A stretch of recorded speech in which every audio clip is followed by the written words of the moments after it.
Kumusta mga kaibigan, maligayang pagdating sa aking channel. Si Enjan Akurek at Tuba Buyak-Usten ay patuloy na yakapin ang pag-igting. Matapos umalis sa koponan pagkatapos umalis sa Artichoke, ang dating pagkakaibigan ay malubhang nasira, habang ang sorpresa na paliwanag mula sa agarang paligid ng sikat na manlalaro ay nagpainit sa kapaligiran. Ang isa sa mga pangalan na kasama ni Enjan ng maraming taon at suportado siya sa kanyang pinakamahirap na sandali ay puno ng malupit na mga salita kay Tuba Buyak-Usten.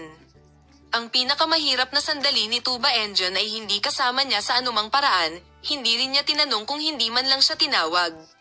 Palaging binigyan siya ni Enjan ng walang kondisyon na suporta. Matapos ang mga pahayag na ito, tumayo ang mundo ng magazine. Kaya Tuba Buyak-Usten sa prosesong ito, ang malawak na Akuro lamang ngunit naiwan. Narito ang likod ng eksena. Si Enjan ay hindi sa kabilang banda, na ang pinakatinalakay na isyu sa panahon ng proseso ng pagsubok, na sumuporta sa kanya na tahimik.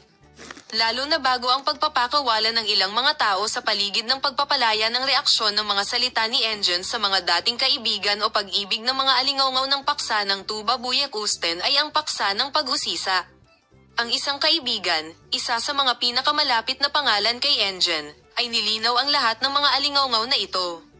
Magpatuloy sa panonood ng aming channel.